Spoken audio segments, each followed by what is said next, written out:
So we are ready, I think. So welcome to our fifth and last day of the Terry Anders seminar. Again, Professor Terry Anders, thank you very much for being here and share all your knowledge with us.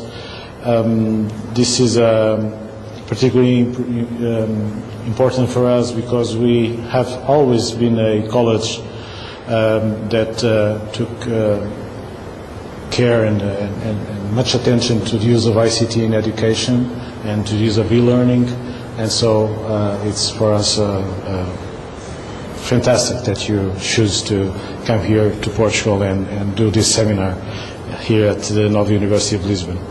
So thank you all of the vast audience here and at the internet for being also present and even sharing with us the questions, commentaries, etc.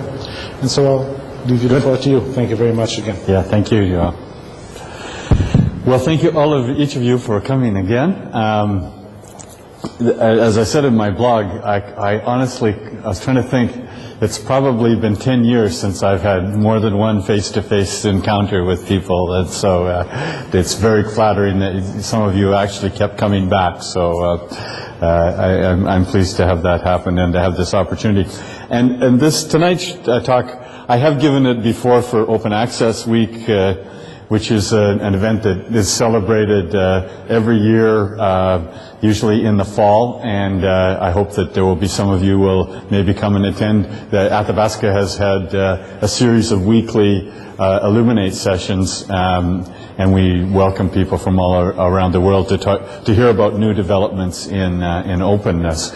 And the open scholarship is much bigger than just open educational resources, which is maybe its most popular form, but it's a kind of a movement that's permeating throughout society, and not just in scholarship. The openness that you see in the WikiLeaks, we see what's happening in the Arab countries these days, this whole sense of freedom and openness that's evolving out of the net.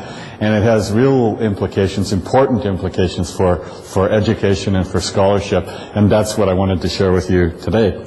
The other thing I really like about doing these seminars is that I've used parts of every one of these 5 talks before, but they've all gotten much better since I've had some more pressure to work on them and had some ideas from yourselves and from talking to people and updating a lot of these older talks. So it's been a really useful exercise for myself.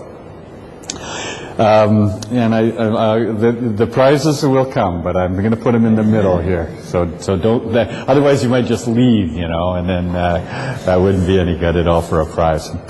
Okay.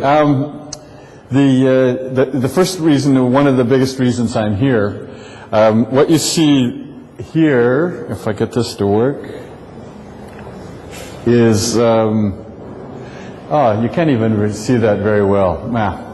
Well, it looks better here, but this is my house in Edmonton, and this was on February 1st this year when we went to Australia, and I thought, thank God, I can get away from all of this snow, and you can see it on the roof there, and it's about this deep, and you have to shovel the snow all the time.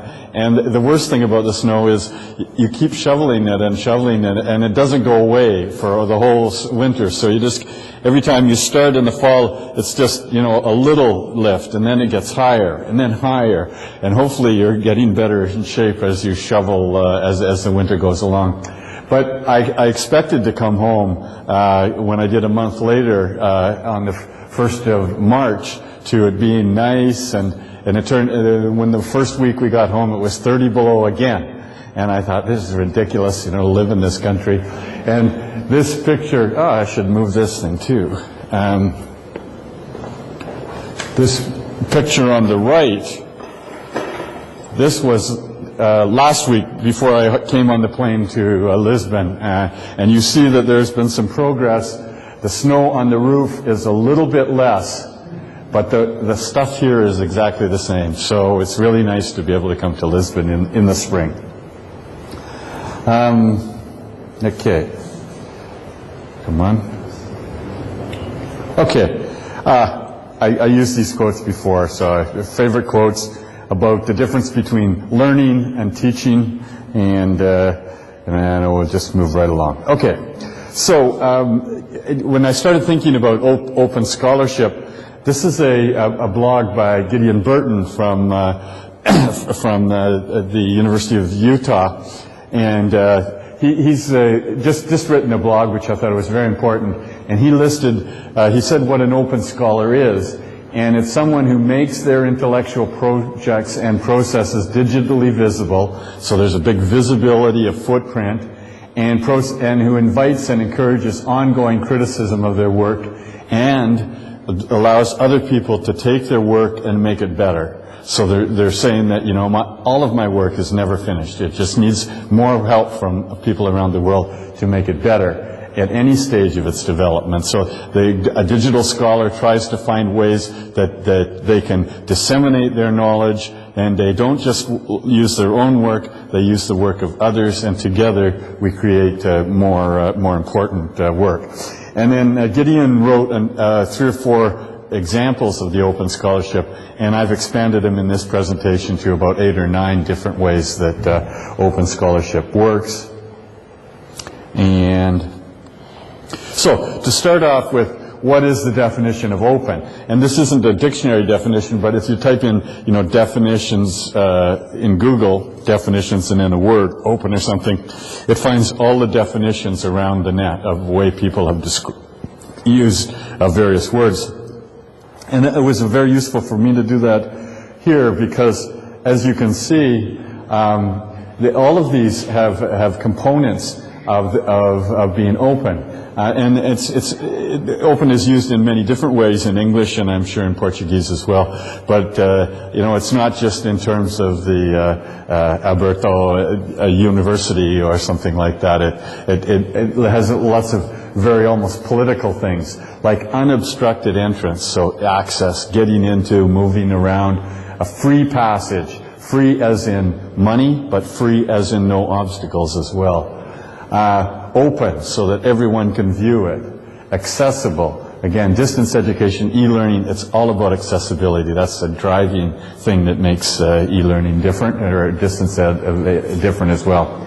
Assailable, not defended or capable of being defended, and that's used in a negative sense in that it's open for attack or something, but it can be thought of as in a positive way too, that other people can assail it, they can come into it, they can build it, they can make it better, they can take it and make it better. And the nice thing about information is if somebody takes your information, that you haven't lost anything. It's still your information. You can still use it for the same way as you did before. Open as in loose, so that it's not tightly bound up, it's not fully determined ahead of time. Open as in to start, open the store or open the business. It's to open a brand new thing and to move it forward. Or it's not brought to a conclusion, the idea that the book is open-ended. It allows you to complete it yourself. Or not sealed, not locked down. And so all of those are really useful ways to think about open and all the ways that we can think to use it in education.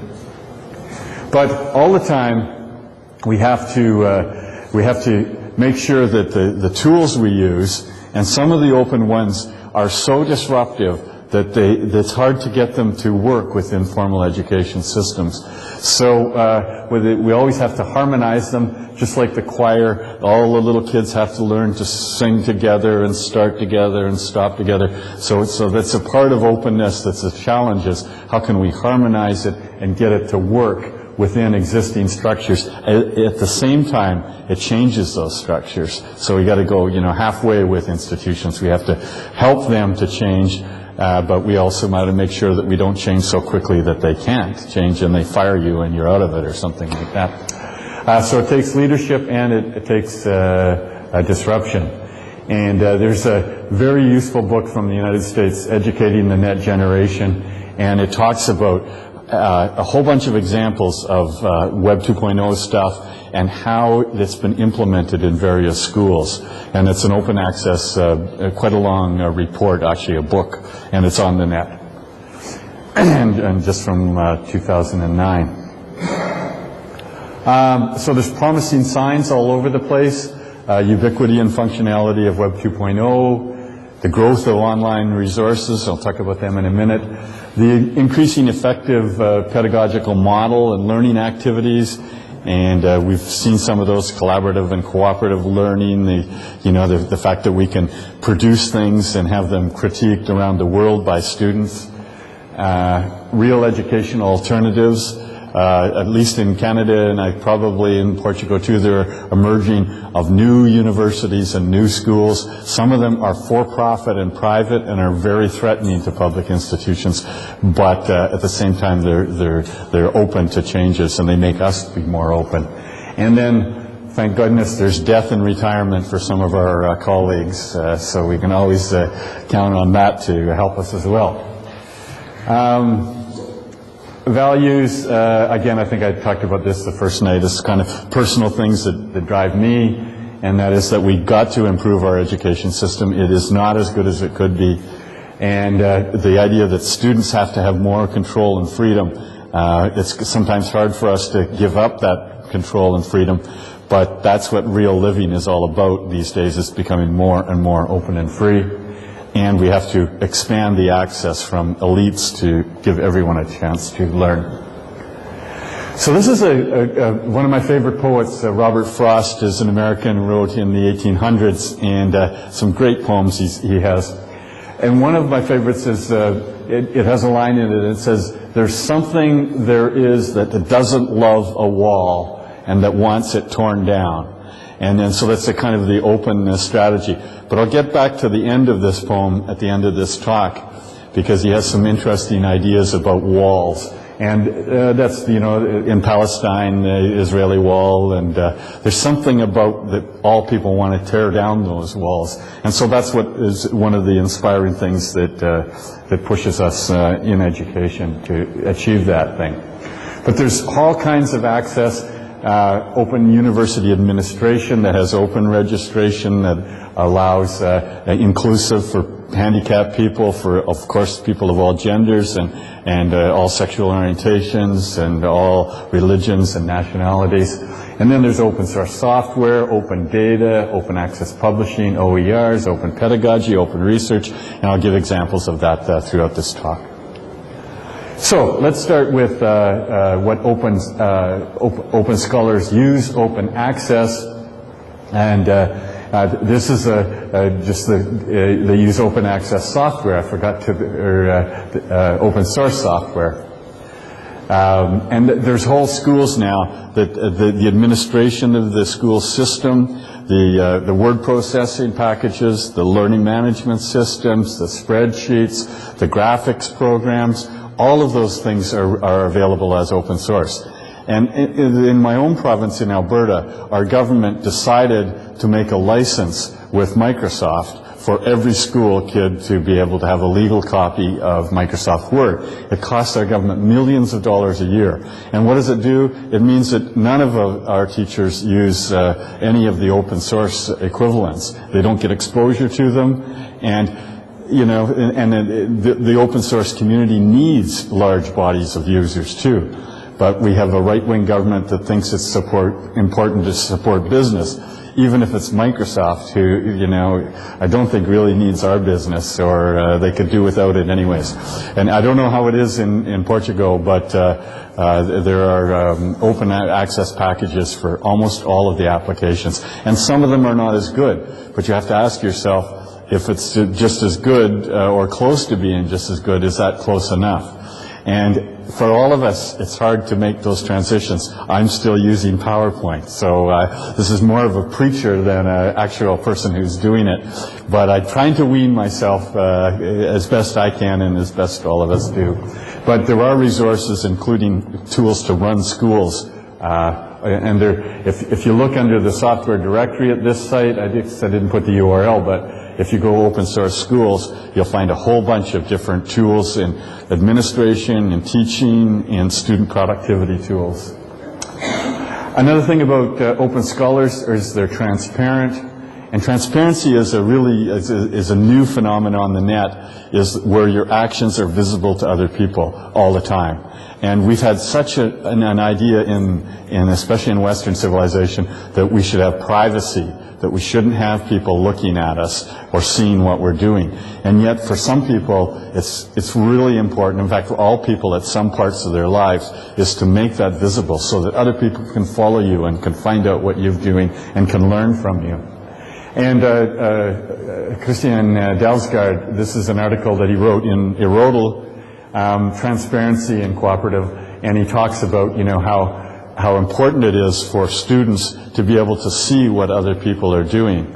And there's been a number of studies where I've been involved with one from a woman in Japan, and just giving tools to show how many blogs and how long the number of words that other students are doing helps encourage students to come up to that norm or exceed it, a competitive nature. But if it's all private, if it's all under wraps, then students don't get that ability. The awareness of others' activities in the personal learning environment. Open scholars also get their students to publish on the open net. And again, sometimes you have ethics and privacy issues, whether those students' parents want them to publish on the open net, but a lot of them are quite proud, and they can be often, you can take out the individual names of students and you can still make their contributions visible. So we talk about work that increases social learning, use of media, connectivism, and open data collection, and getting students to, instead of having people a class project to, study Napoleon, have them look at the Wikipedia article on Napoleon and edit it and improve it and make it better. It's the kind of examples that we need to be working on. And then we get into open educational resources. It's a huge new explosion of interest, funded in large part by the Hewlett Foundation, at least for Harvard and Carnegie Mellon and some of the Open University in the UK. But the results are all over the net. Merlot is the oldest learning object repository, or of links, and they do peer reviews of learning objects in all disciplines. So if you haven't gone to Merlot, you really ought to just punch in. They have things on chemistry and math, and they're the oldest and probably the most sophisticated of the sites. But the OER Commons is certainly, oh dear, I did it again. What do I do here? There we go. The OER, Open Culture, National Repository of Online Courses, again from the States, but I should have updated this by punched in OERs in Portugal, and I don't know if there's a repository of open educational resource in Portuguese, but there certainly should be an opportunity. Does anybody know? In the north. Okay. Repository for open content, but it's not there's not a lot of content. Not enough yet. Yeah, right. Be interesting to see if the Brazilians have one, and I know that it isn't exactly the same culture, but you could remix and reuse stuff. And maybe it's early times yet, but lots of opportunities. Okay, this is just an example. I was asked to go to the University of South Africa to do they wanted me to do a week-long seminar on open educational resources. And I thought, oh my God, that's a lot of work for me. And because I'd have to gather all this material, and it just made me tired thinking about it on top of everything else I was doing. But then I punched into the net, and there's this whole book of learning activities and chapters, and it just made all the difference in the world, that all of a sudden I could just improve on something that was already there. And so, people say, well, why should we use open educational resources? The answer is very simple, because it saves you time. And there's nothing that teachers like more than time saving, or they should like, even if they don't appreciate it themselves. So that's, to me, the really compelling reason to use OERs.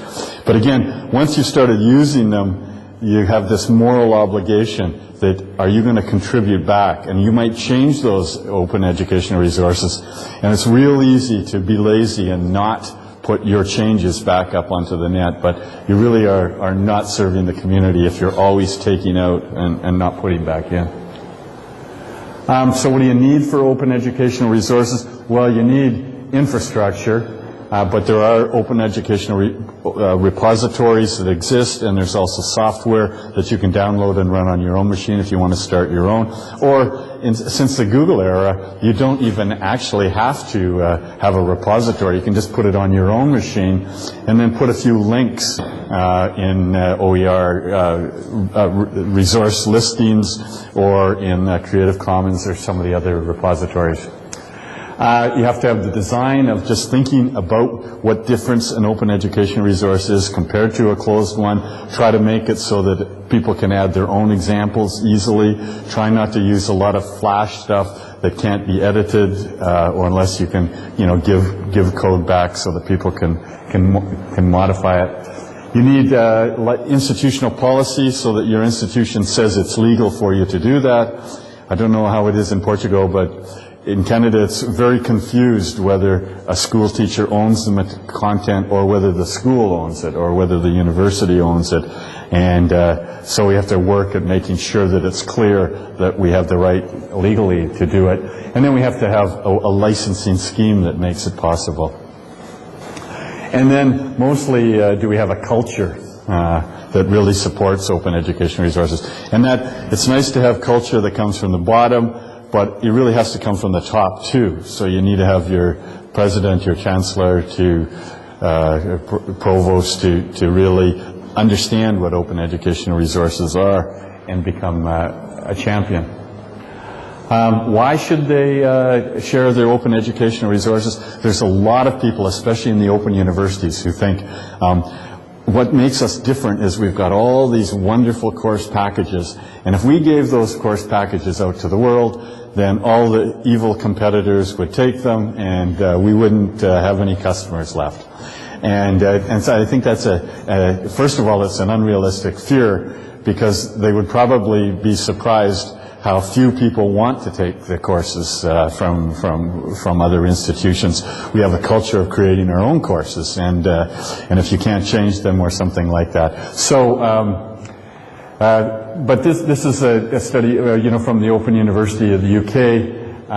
They found that the benefits was it accelerated innovation around their institution, because all of a sudden they were showing their courses to the world, and they were embarrassed about some of their courses, and so it inspired them to fix them and to make them better so they could be shared proudly. It allowed them to establish new collaborations with other universities around the world.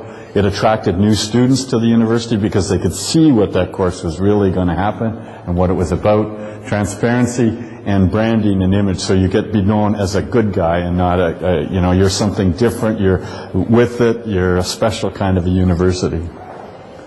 But most of these people, including the Open University UK and MIT and Harvard, they got millions of dollars from the Hewlett Foundation. And we tried at little old Athabasca to get our millions of dollars from them, and we weren't successful. And now they've closed the tap. They've said, we're interested in researching open educational resources. We are not interested in paying institutions to make them. They figured that they did it as a proof of concept, and now it's up to the institutions to do their own development. So we're all a little bit late for the big bucks. But a general adoption of more open approaches generally, and they're trying to get all of us to, and Hewlett Foundation will work on advocacy and training and research, but so they are still interested in proposals like that. But besides open educational resources, what about the content that we create as academics? In Canadian universities, and I'm sure it's in Portugal as well, we have to publish if we're going to succeed in our careers. And what happens to those publications is often they go into commercial journals, and the people who paid for them, the people of Portugal, never get to read them. And so what a number of institutions, including Harvard and Athabasca, we have a policy at Harvard, you have to put your content into the Harvard self-archive, as they call it, using a DSpace program, to take that content, whether it's art or digitized forms of whatever the faculty produce, you have to put it in the open access, accessible way that the university owns. And at Athabasca, we tried to get us to force academics, but academics don't like to be forced to do anything, and all we got was they are highly recommended. And we have about 30% of our faculty who put their content in, we call it open, Athabasca, what is it, Open Athabasca or something like that. Cheap. Anyways, we use the DSpace program to do that. It's a tagging and an archive and a database system. But there is also two others, ePrints and Sherpa Romeo. Those are all downloadable, and if you can get your institution or even do a demo at a faculty level, I think it's a really nice thing to demonstrate what you contribute as an institution to the world. Open scholars apply their research, by helping organizations like UNESCO or the Pan-African Research Agenda. And now, because of the ubiquity of the net, it's possible to get involved in global collaborative projects based on your discipline and to make contributions that really have an impact beyond the city you live in and the country you live in.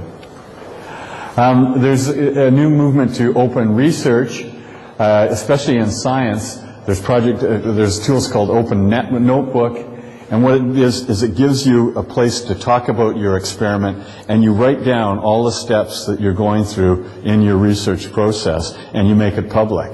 And what happens with research that gets published is you read it and you think, here was the problem, here's the method, here's the procedure, and it just was perfect. It all worked out, and maybe even if you didn't get significant results, it just all flowed.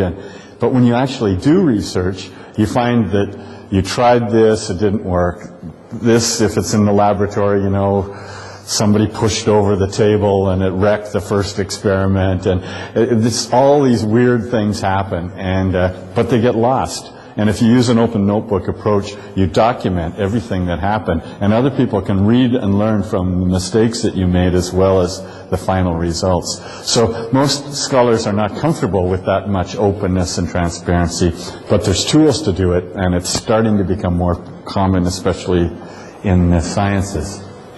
But there is also open data where people are saying, well, after you've gathered your data, why don't you just take out the individual names or the school it was gathered in, but put it out and let other people use it. Because it costs so much money to collect data, often it can be used for entirely different purposes than what you thought you were gathering it for. But it won't be used unless people can find it and uncover it and discover it. So there's a whole way of it tells you how to appropriately license your software or your data so that it gets used properly and not used for illegal or immoral, or you can license it so it can't be used for commercial purposes. But anyways, you're just making that data, all of your hard work. You publish your results once in your thesis or your dissertation or your journal article, but it keeps living on, and all that data has a new life by the way others use it.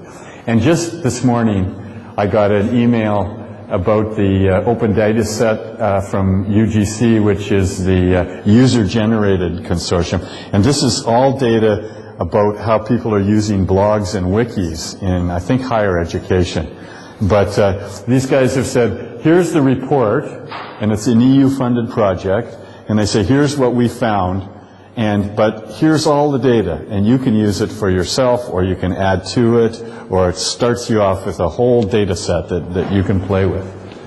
And so I'm going to download this and see if maybe we can add to it, or what we can do with it as well. Or we can compare it I don't know which countries in Europe this was gathered from, but it would be very interesting to see how it compares to how blogs and wikis are used in Canada and in Portugal as well. So. Open Scholars filter and share with other people, primarily by blogging.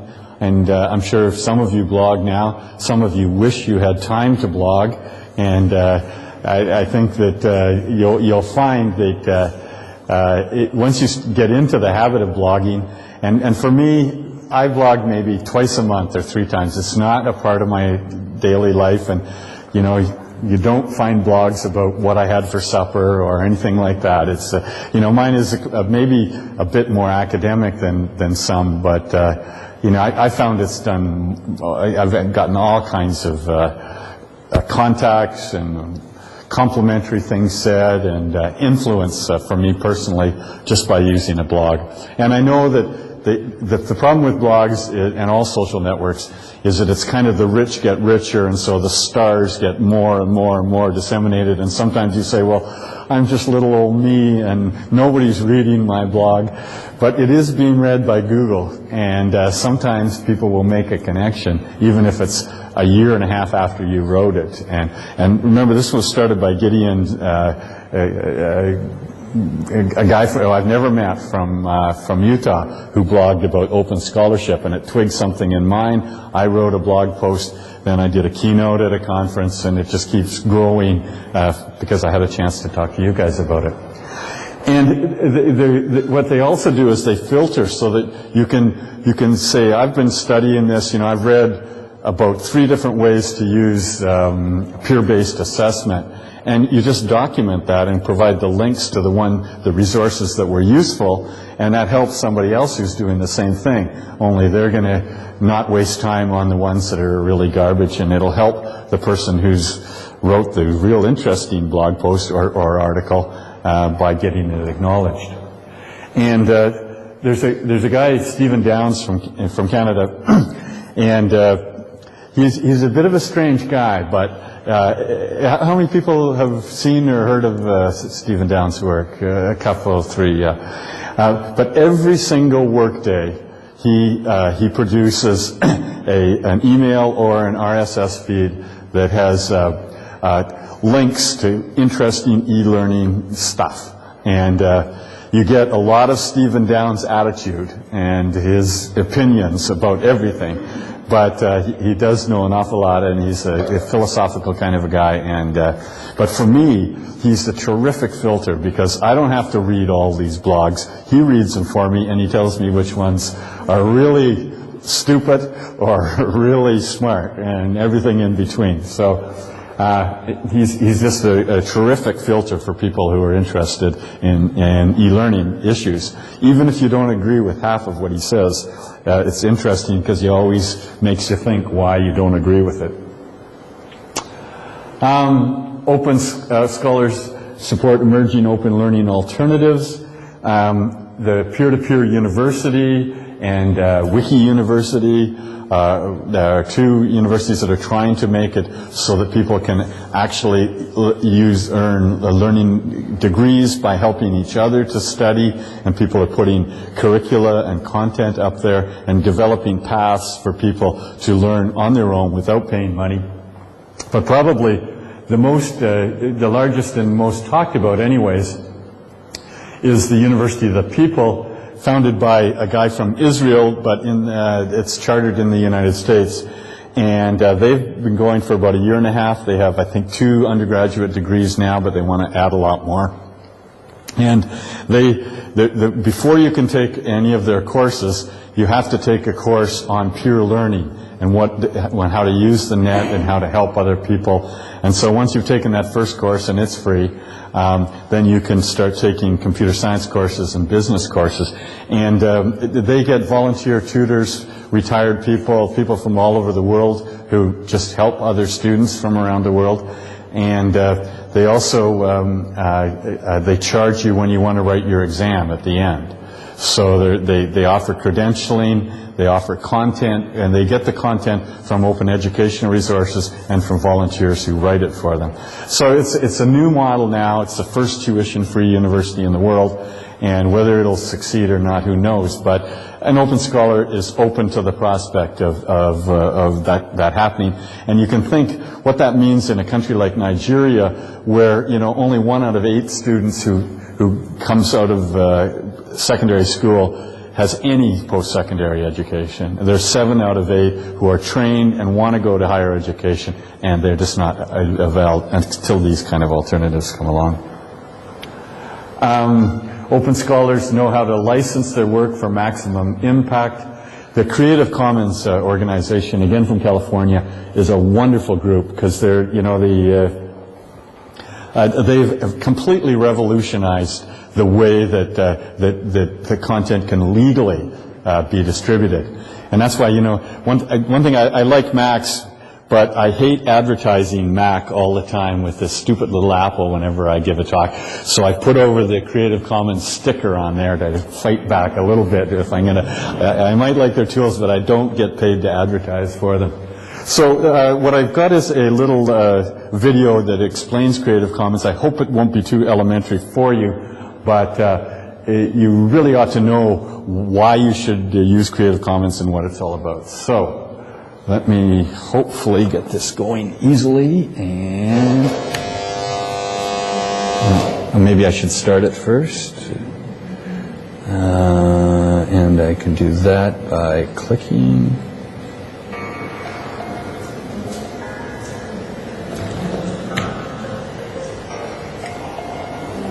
When you share your creativity, Wrong plot. learn from it, and be inspired by it. Take the teacher who shapes young minds with work and wisdom from around the globe. and the artist who builds beauty from this and pieces she finds online. And the writer whose The lights stories down? use ideas and images crafted by people you've never even met. These people know that when you share your creative wealth, you can accomplish great things, They and millions of other people all around the planet are working to together build a richer, more vibrant culture.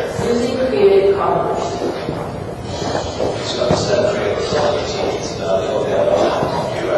Can we turn the lights down a little bit? Would that help you? Yes, it's drawing, story, you automatically own, and all rights reserved copyright to that creativity. It's true. Copyright protects your creativity against uses you don't consent. But sometimes full copyright is too restrictive. What about when you want those millions and millions of people out there to use your work without the hassle of coming to you for permission? What if you wanted to be shared, reused, and built upon by the rest of the world? Luckily, there is an answer. Creative Commons. We provide free copyright licensing you can use to tell people exactly which parts of your copyright they're happy to give to the public. It's easy. It only takes a minute. And it's totally free. Just come to our website and answer a few quick questions like, You will allow commercial uses of your work. and Will you allow your work to be modified? based on your answers, we'll give you a license that clearly communicates what people can and can't do with your creativity. You don't give up your copyright, you refine it so it works better for you. Welcome to a new world where collaboration is rule. It didn't even exist just a few years ago, but now there are millions and millions of songs, Pictures, videos, and written works, available to share. reuse and remix, all for free. Want to work together? Then join the Commons. Creative Commons.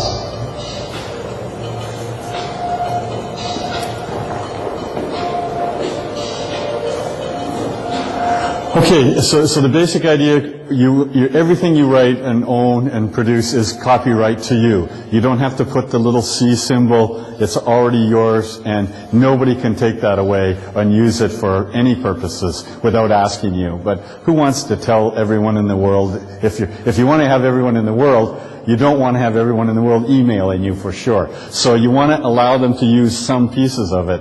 And Creative Commons makes it real easy.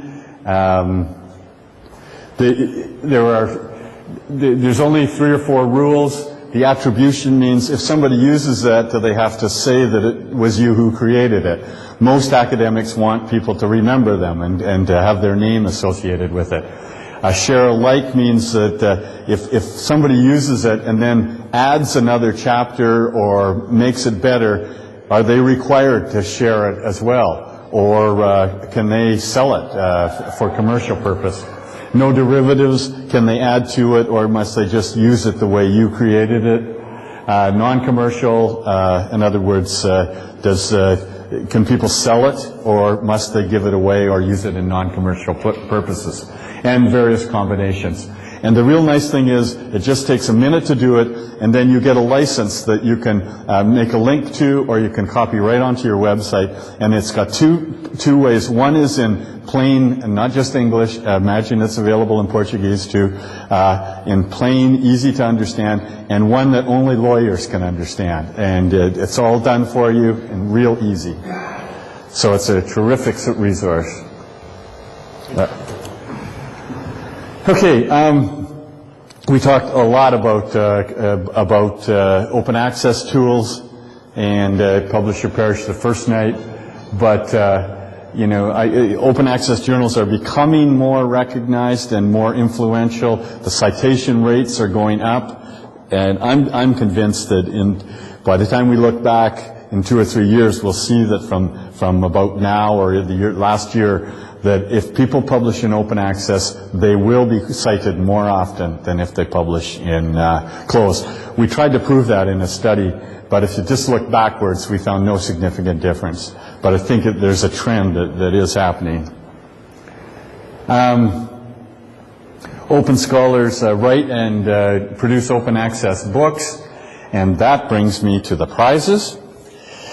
I'm going to give 6 free books, plus the whole 10 years of the journal I edit, Erodal, to everyone, but they're not in paper format. And how many people, put your hand up if you've been here all 4 of 5 of these, we're all every day in this seminar. Okay. So Patricia was for sure, and you get 1, and you get 1, and you get 1. Anybody else? Okay. And you get 1, and you get 1, and Joelle gets 1. No, or maybe, how about you? Are you here every day? There you go. You don't get 1. I'll speak to you. Yeah, that's all I brought. For everyone who is out there in cyberspace, or anybody who has come to 1 session or more, they get the same thing, only they have to download it.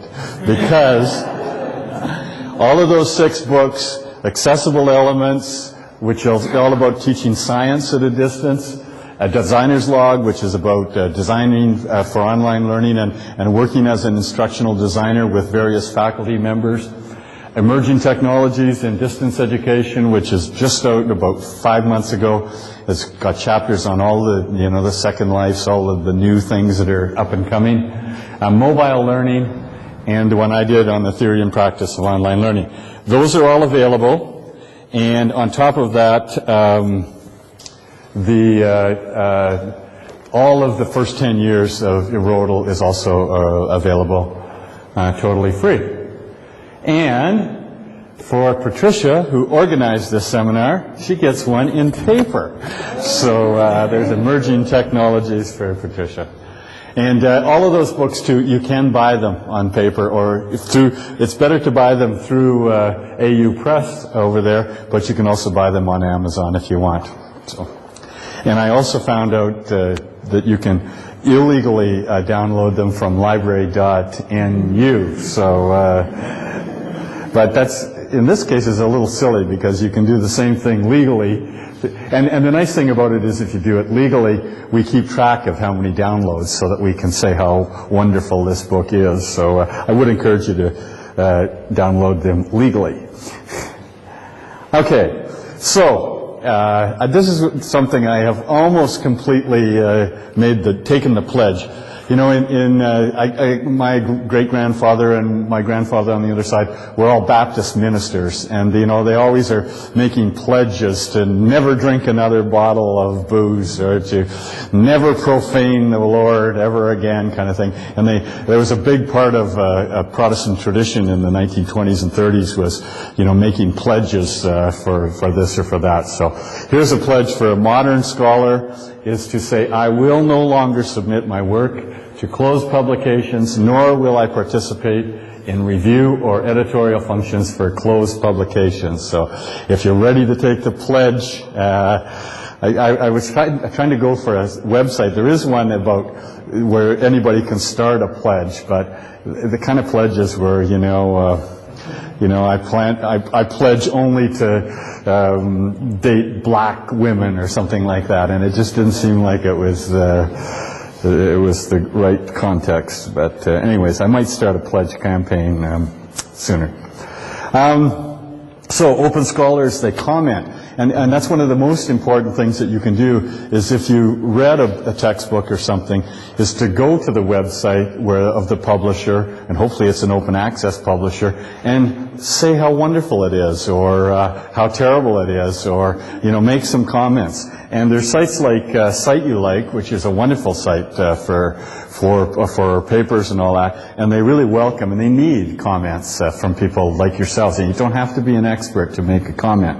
And you see this in the hotel ratings that are all over the net. You can see how commercial companies are using those recommendation systems and recommenders to help people have a better experience. We need to do the same thing in education. And there's VLE or LMS annotations. This is a Canadian open source product that sits on top of Moodle called Marginalia. And it allows students to make a comment or on some of the text that maybe they're assigned readings in Moodle, or maybe it sits on top of a blog entry or a threaded discussion. And so you get students openly commenting and working with other students, and getting them used to a culture of sharing, commenting, critiquing, bookmarking, annotating, all those sorts of things. I think is that, yeah, this is, yeah, I think that's Marginalia there in Moodle. And see the student, you can, they can highlight with the yellow, and then they put a comment about what they liked about that thing or didn't like about it, and so documents get marked up by different students. And if you use it for multiple years, it gets a little messy sometimes if you have enough annotations, but you can get debates going over the annotation as well. Open scholars build networks. Some of the things like, I heard that the Portuguese Association for Distance Education is in desperate need of new leaders, so that's the kind of professional organization. We were talking maybe it would be nice to have an e-learning group here in Lisbon or something amongst the universities or the high schools or whatever. But we need to work together and help each other, and I think there's the tools are there. It's just, you know, having the vision and the will and how you use it. And this is the one on the right there is CIDR, the Canadian Institution for Distance Education Research. It's not as active as it could and should be, but I started it about 5 years ago. But what has continued is every month on the first Wednesday we have the CIDR sessions where we have experts from or researchers from around the world, and we give a free lecture. So if you're interested, you can certainly. CIDR was designed for Canadians, but we say that anybody who joins CIDR becomes an honorary Canadian, so there you go. Open Scholars lobby for copyright reform. It's interesting, in Canada, our government fell, so we're like you, we have no well, I guess ours is still an unofficial prime minister, but we have 30 days until the next election, and for the third time in a row, the government has introduced copyright legislation because we're under tremendous pressure from the Americans. They think that Canada is full of all these downloaders and thieves who are taking all of their Hollywood movies, and so our right-wing governments keep introducing new copyright, because we haven't reformed our copyright for years and years, decades. But each time there's been such a groundswell of resistance from the people saying, no, that is not the way we want copyright to be. And it's gotten better every time. But now we've had third, so we're about 10 years of trying to get a new law about it. And I don't know how it is in Portugal, but it probably needs reform. And when you say reform it, if you talk to the music industry or like everyone is in favor in Canada of reforming it, but some people want it to go in this direction and other people want it to go in the exact opposite direction. So it's a very controversial issue. But this is a nice Swiss cartoon, a perfect copy production. It destroys itself after one play. That's what the manufacturers would love, you know. And that's why they like e-books as opposed to paper books, because paper books, you can pass them around legally. But why can't we pass e-books around legally? Well, that's a good question. And we're starting to see open textbooks. The Obama government just passed a multi-million-dollar program to support publishers or universities or colleges if they publish with a Creative Commons license. They can get funding from the federal government. That's a wonderful law that, because, you know, who spends the most money on textbooks? It's the governments, at least especially the K-12. In Canada, or in Portugal, do the parents have to pay for school books? Oh, okay. Well, usually in Canada, the school pays and gives one copy. If the kid loses it or drops it in a mud puddle, then the parents pay. But in any case, it's like millions and millions of dollars. And why don't we just write our own textbooks and license them as open educational resources? We could, all of us, save a lot of money. So there's a number of these are, you know, the California Open Source Textbook Project, National Repository, Freeload Press. But maybe one of the most interesting is a company started by Dave Wiley, again out of Utah, Flat World, and they have a whole bunch of services that if you want to have a paper copy, you pay for it. If you want to have an audio copy, you pay for it. But if you just want to have it electronically, you get the textbook for free. So they're trying to make a business model out of open textbooks. And so open scholars assign open reading. At Athabasca, we're trying to get our faculty to say, don't create courses with journal articles from closed journals. Find an open alternative resource, and there's more and more of them around. So, you know, the more you use the open libraries, the more they get used. So this is the Open Library, has 1 million free ebooks in it. They're mostly in English, but I don't know if there's a Portuguese Open Library or not, but there probably is enough. There is enough material that's gone out of copyright already. And unfortunately, you know, copyright used to be 20 years the same as a patent law. Now it's, you know, 70 years after the death of the creator in most countries. It's just ridiculous. And we're lobbying to change that too. Open scholars induce open students, getting the idea that making students get used to being open and to publishing, which I sort of talked about earlier. Open scholars support open students organizations. This is openstudents.org, where they lobby governments and their teachers to start using open source stuff, because the students don't want to pay for expensive textbooks either, and so they're empowering themselves to be a political force for change. So they have the student statement on the right to research. Scholars teach open courses. These are the ones basically invented by George Siemens and Stephen Downes. These MOOCs, they call them, multi-online open courses, where they have, you know, thousands of students and no fees, and they get each student to start their own blog, and then they aggregate their blogs, and the tools they use are changing all the time. But George has done, I think, 3 or 4 of them. Now, a guy called Dave Cormier, he's started ones where he teaches a graduate course at the University of Regina for, you know, 15 students, and he lets anybody participate for free. And if you want to get credit from the University of Regina, you have to pay this tuition. If you just want to participate, it's free and open.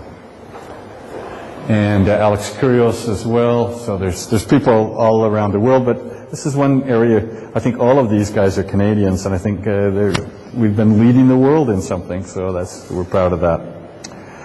Open scholars are change agents. You know, we're trying to say things can be better, and we make them better. But there's some issues. The first is, the big thing is who pays for free content. Because often, even if the production and the distribution is done electronically, they often need copy editing or graphic editing or something like that. So Chris Anderson, the guy who started Wired magazine, he wrote a book called Free, and unfortunately it isn't a free book, which is a bit of a contradiction, but it's a very interesting book, and it talks about the economics of free. And he lists 6 different ways. There's the freemium, where you give it away free for almost everyone, and those who really get hooked on it and really like it, they're willing to pay. So Skype is like that. Everyone gets the free version, and a few people pay to get a premium version, and it's a marketing scheme. And again, if the cost of distribution is almost zero, you can afford to give away your products, and if you have some kind of a revenue model. Of course, advertising, that's what empowers Google and most other Web 2.0 tools. Cross subsidies, and that's where, like Alex Kurios' courses, where anybody can have the free lunch, but if you buy beer, then you have to pay for it. So it's kind of, if you want this accreditation, you want somebody to mark your papers, then you pay. But if you just want to participate, it's free. And they also cross-subsidize in the sense that they'll give you the first 2 courses free. That's kind of called the dope dealers marketing, where the first ones are free until you get hooked, and then the costs go up. But and then the zero marginal cost, where it doesn't cost you anything to distribute, so why not give it away? And then labor exchange, things like Google 411, where people add their own addresses and their own phone numbers, or Dig, where people volunteer opinions on courses or articles and new products, and it rises up the value chain as more people add their value. And then there's the gift economy, where it's good, makes you feel good, it makes your company feel good, it seem good, it makes your university good if it can give something away for free. There's most of us work for public institutions. We're under tremendous pressure in Canada from American for-profit universities. And in America, it's even worse. There's a zillion of them. And they go to the government of the day and they say, look, we can do a better education to your students, and it will cost you less money, and it may even cost the students less money. And we're willing to prove that it's a better education, because we will test all of our students before and after, and most universities in Canada and the United States do not test before and after, or they don't publish the results on a course-by-course or a program level. So, whether it's really true or not, but they're willing to put themselves out on the line as saying, we are providing better education. And the comeback in Canada is always, but you're not a real university because you don't do research. And they say, that's true, we don't do research. We are a teaching university, and we do a better job at it than what you guys do. And it's very threatening and very compelling for governments. Unfortunately, what's happened is they've become dependent on student loans in the United States, so the government is still paying often quite a bit of money. And oftentimes, they spend more on advertising, way more on advertising, than they do on production of quality materials. So they get, anybody can enroll, and people, who've failed grade 11 mathematics are enrolling and paying with a student loan from the government in advanced calculus. They don't have a hope of passing that course. But so they're being called now to say, okay, you might give a better education for those who pass. How many people pass? And unless they can get their completion rates up and have the results, they're not going to be funded anymore. So they're able to change very, very quickly. The University of Phoenix, they have 180,000 students, and they say we can change our curriculum across the whole 180,000 of them in 1 month. 30 days we can change the way the courses are run, or a module, or a whole course. And at our university, we can't even have the first meeting in 1 month, let alone get it approved and all the things that have to happen. So if you're an open university, if you visibly give things back to the community by your research, you give things back by your courses, you give open performances and debates, which we do a little bit, but we don't often put them out on the net like you guys are doing. These are all visible ways that we add value that the private sector will not do. And so it's in the best interest of the public institutions to be open. And this is a real interesting book. I think he's an American, Michael Bowens. And he talks about this whole new way of producing. We've always had free enterprise.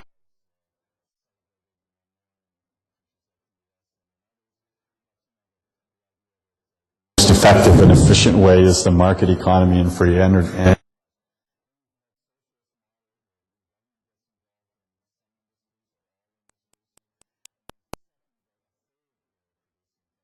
That is where the people who are consuming it are also the people who are making it. So you get people like, for instance, everyone having a windmill on top of their house. So they're selling electricity and using it. And the difference between a seller and a producer it's not much. You're actually doing both of them.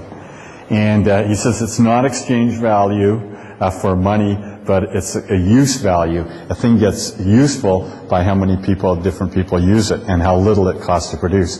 And since more and more and more of our products are actually intellectual products where you don't have to, chop down trees or go mining to produce value, if we start producing that collectively and cooperatively, it opens a whole new economy it's just starting to emerge. And Axel Bruns from Australia has written a very interesting book about what he called prod usage, where the producers are the users.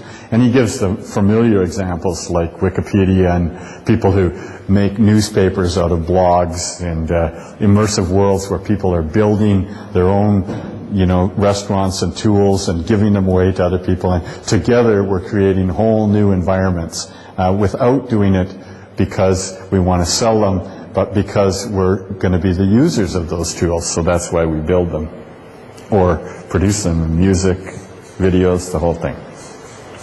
So remember we started with Robert Frost, who said there's something about a wall that just wants to tear it down. But then that really inspired me when I first read that quote. So I had to go read the whole poem. But then he talks about the problems with, or some of the benefits of walls. And he ends up by saying that good fences make good neighbors. So it's a kind of an idea that we need to have openness, but we need to have more than we got right now. But we could have too much openness, and it's just we don't really know what the best balance is. And here's another old quote, way from 1640: "A good fence helpeth to keep peace between neighbors, but let us take heed that we make not a high stone wall to keep us from meeting." So let's make walls that work for us, but not that stop us from looking out or looking in. So creating boundaries by recommendations and input, again by helping us to know what's good and how much to put open by sharing our ideas.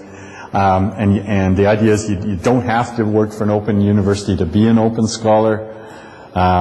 We can, it's almost a personal decision to be open in your professional life. But we need to move all of our institutions to becoming more open. And openness, it doesn't start, you're not totally open and totally closed. Everyone is on a spiral path of openness. And I think there's a whole bunch to gain by moving us as individuals and moving us as universities and schools towards more openness. So with openness, there's boundless opportunities, but there is always unanticipated consequences that you didn't think about when you did this openness. Somebody's going to take your book and sell it in China, even though it's licensed only for non-commercial use. And so you have to think to yourself, you know, do I want some Chinese businessman to make a whole bunch of money selling my book and he didn't pay me for it? And then it sort of bugs you, and then you think, well, I don't think I would sell any books in China anyway, so it doesn't really hurt me that this guy is getting rich, or you have to really think through the unanticipated use as they come up. It does challenge our sense of privacy, but there are emergent standards, and it can be exploited, and you know, that's why we have Creative Commons, which is a legal system that you can take a person to court for breach of that contract or that license. So we're developing ways that we didn't have 10 years ago to protect openness, and in 10 years from now we'll probably have a lot more. So again, back to chaos theory. It's nice. There are people who are closed. They will like to work in number one there, where it's rational. This is where computer services departments love to run the world, from right down there in the bottom left. And then you can get where you can have more political decision making, and where you can have making judgment calls, where it's hard when you can't really get agreement on the left-hand side for where it's all totally in agreement. And you know, like right now with openness, the world is not clear about how much openness is appropriate. So it's someplace around that number 2. But the way that you're most productive is the edge of chaos, where if you get so that there's nobody is agreeing on things and nobody is certain of the future, you get into chaos, where you get anarchy and things don't operate. So we can't go that far, but we have to move ourselves up into this area, the edge of chaos, where brainstorming, intuition, muddling through, high creativity, those are things that define you know, wisdom in the 21st century, and that's what openness helps us to get. So another way that you can create boundaries or make the amount of openness appropriate is, again, to what I showed us on Tuesday night, which is just the kind of boundary controls where individuals get to decide who gets to see it. And there's no correct way, but it's just individuals decide on their own comfort in sharing and being open. And again, just a repeat of the diagram I talked about the other night, where we need closed parts of our universities, but we need semi-open or semi-private, and then we need the wide open net. And trying to find out what things belong in which of those quadrants, and making sure that you have a semi-open kind of environment. Because right now, most institutions have a closed environment behind the password, and we have the open net. We don't have a vibrant area that's in between and knowing what to do in that area. So getting back to Gideon Burton, remember that was the blog that started me thinking about it and started this presentation. He ends that blog post by saying, open access is more than a new model for scholarly publication. It is the only ethical move available to scholars who take their work seriously enough to believe its value lies in how well it engages many public and not just a few peers who read scholarly journals, because that's what being a scholar is about. It's not just talking to other scholars, it's making your stuff available to the world. So, thank you for your attention, and anybody has any comments or questions, either face-to-face or in cyberspace, I'd be interested in hearing them. Ah, good. Here's Alana White with the microphone.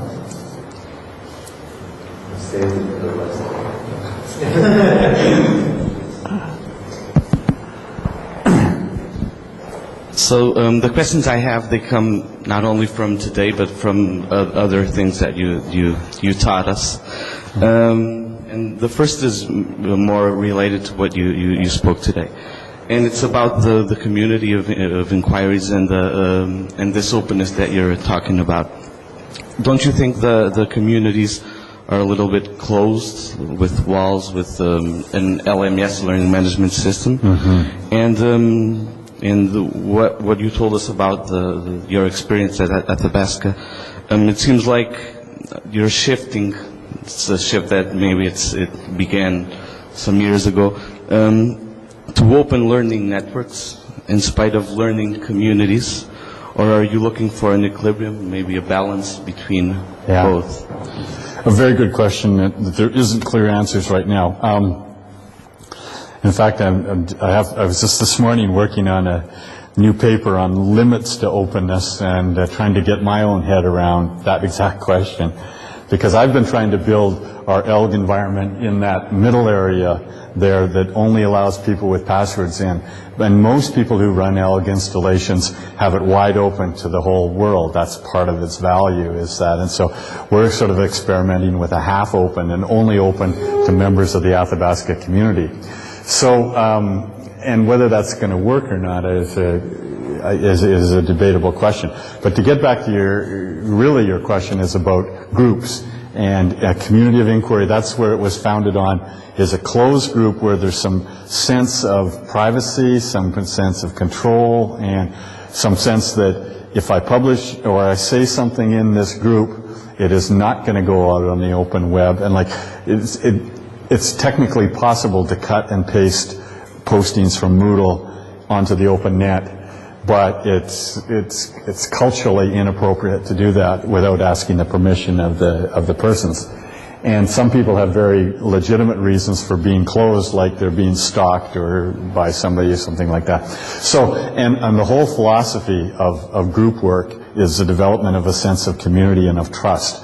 And when you're on the open net, it's much harder to get a sense of trust. And what often happens is you meet people in networks, and then you move into a group environment, virtual or face-to-face, and then that helps it grow.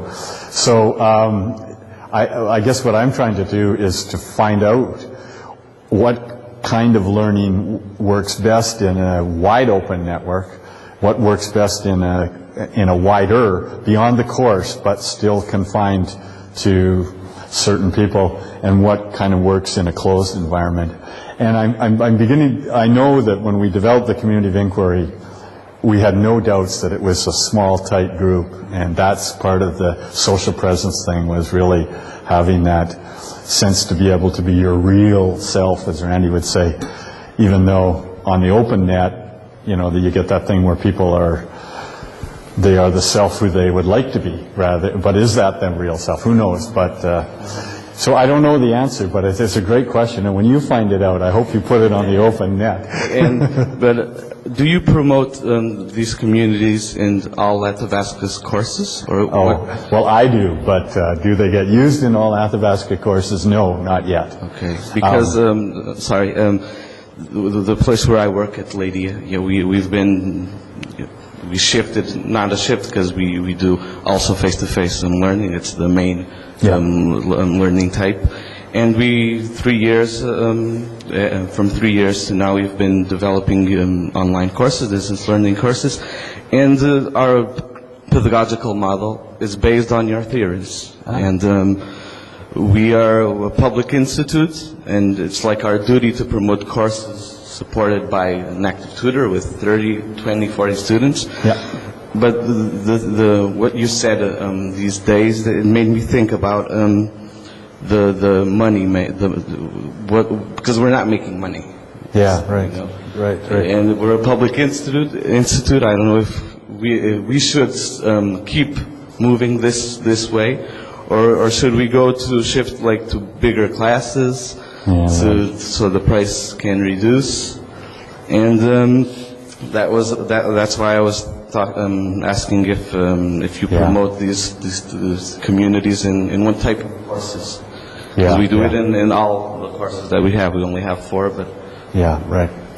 Well, I guess like I say to all of the teachers at Athabasca, come into the ELG environment and put a group for your course. And you can use it for the open parts of your course. And you can also, in ELG, you can say that this is open to the whole wide world as well, so that they have the whole wide open, or they can just open it to people in that program. And for many of them, it's just too scary, too much on the edge of chaos for them to be comfortable. And they haven't had enough exposure to it. So hopefully they will move there. But what I think I would argue from the community of inquiry model is that we still need some activities in tight spaces, but there are a whole bunch of things beyond the course that a university should contribute to. And those are the ones that should be in more networked environments, and they should also have activities that anybody in the world can get to. So you need all three of them, I guess, and trying to figure that out. But we also are, of course now George Siemens has come, and we want him to teach a course on openness, and we want it to be able to charge money to our master's degree students so they can get accredited for it. But George he's even worse of an ideologue than I am, and he won't teach a closed course. So if we want him to teach it, that has to be open, and there will be some closed students, and we might even give them a private group space that only the paying customers can come into. But the course itself will be open, and the blogs will be shared across and things like that. So I guess it's very early days for us, and we're just trying to figure this out ourselves. So I guess it'd be nice if you try some things and document it and see if it works for you. Because maybe you will get more students who pay from doing this, and that's what I'm arguing, but my president doesn't believe that, I know. So. It's like we all have the same problems. That's what these days, with speaking with my colleagues too, it's the same discussions. Yeah, I hope you haven't thought that Athabasca is a radical heaven on earth, because it's got a lot of problems. They just don't listen to me.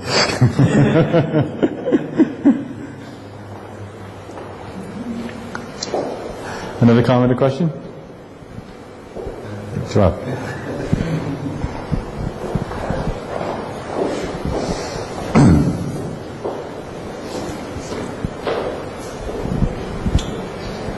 Okay. I have a question coming from Antonio Reis, which is assisting the seminar through the internet. And so he says, in distance learning, what do you think about the importance of virtual classroom to improve interactivity and socialization? Do you consider them as an absolutely necessary tool for a good quality and performance of teaching and learning? Yeah.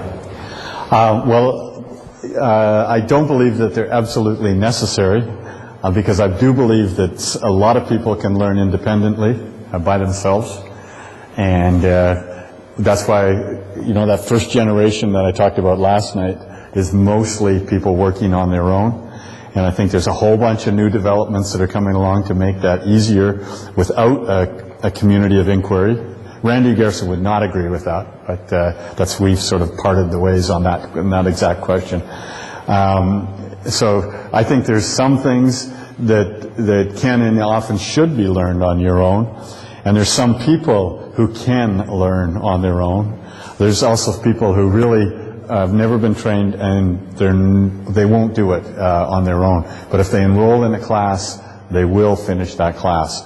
So that's why I like some mix of having paced things and some mix of having synchronous activities to develop that community in ways that you can't do by yourself. But to suggest that it's not quality unless it has a community of inquiry, I just don't buy that either. So, and I guess there are probably some subjects that, really can't be taught by yourself. If it's, group communications is the name of the course, it's kind of hard to think how you could teach people to be good group communicators without having any group communication involved. But most things can be taught independently, or they can be taught in groups. Maybe it's quicker to learn in groups, maybe it's quicker to learn alone. Maybe it's cheaper, but I think we just need lots of choice in how we learn. Good question, though.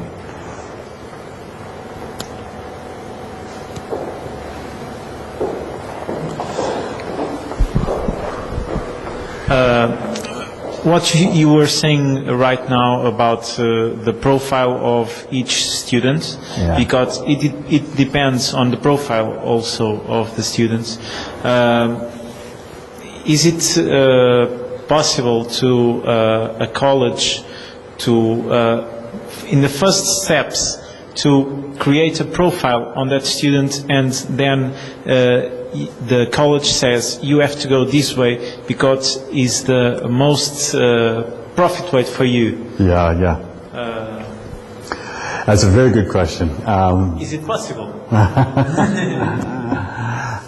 Well, I think that that's why I like open profiles, where students get to see why this recommendation is being made to force them to go down this route or that route, so at least it's transparent.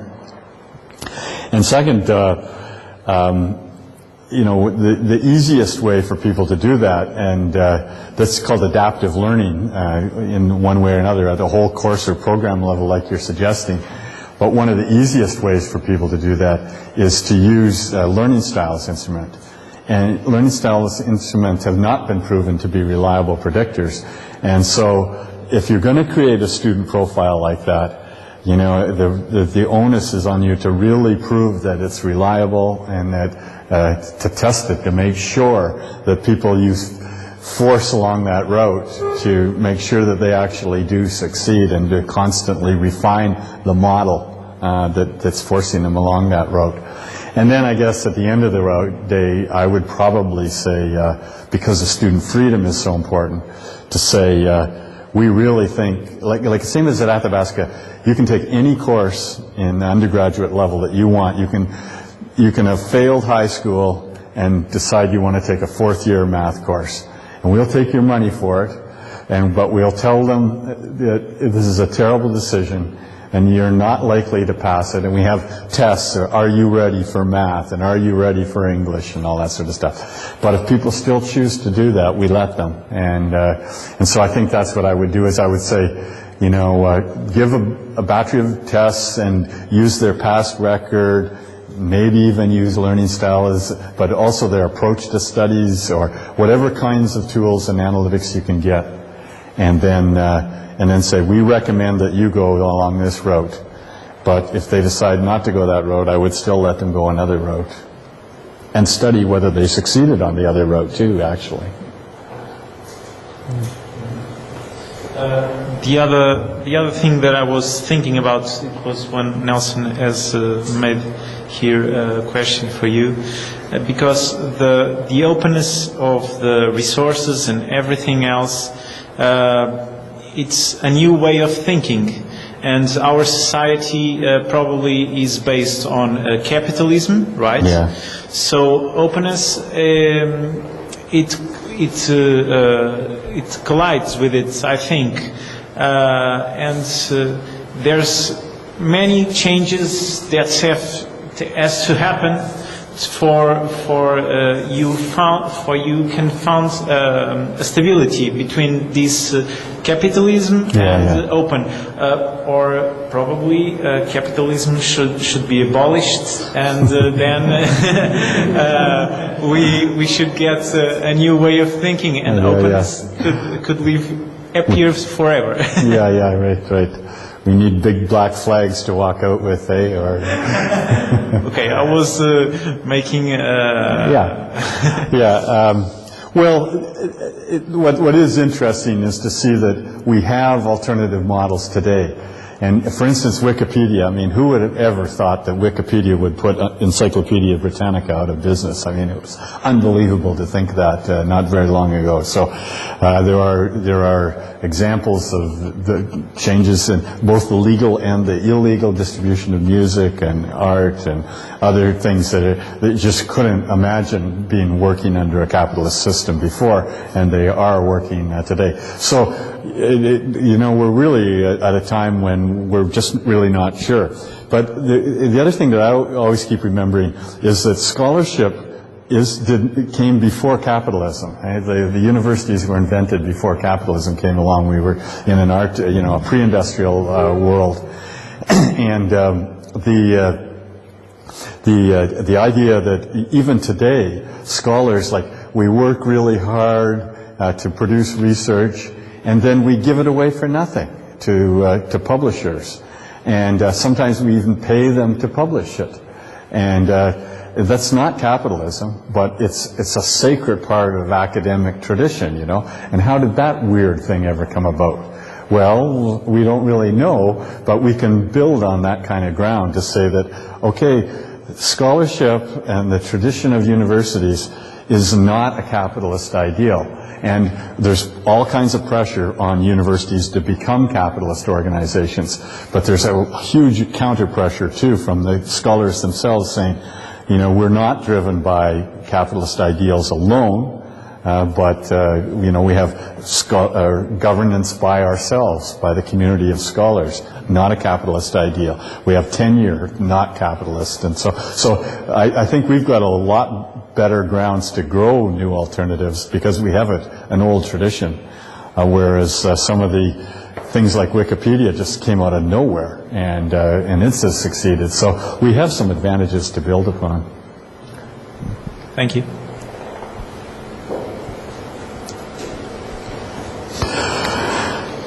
Good. Well, I think that it's Friday night. Looks like we get half an hour off for good behavior, and thank you very much. And I've enjoyed this time together, and I hope I meet you.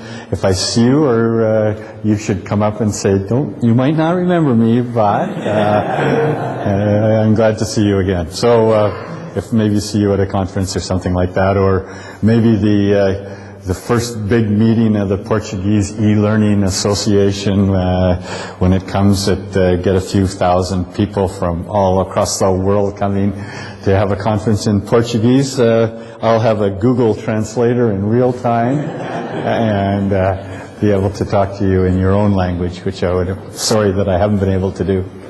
So thank you.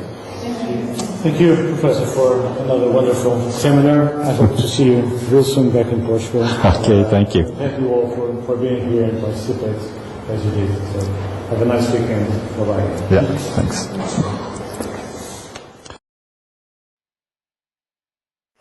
I'm good.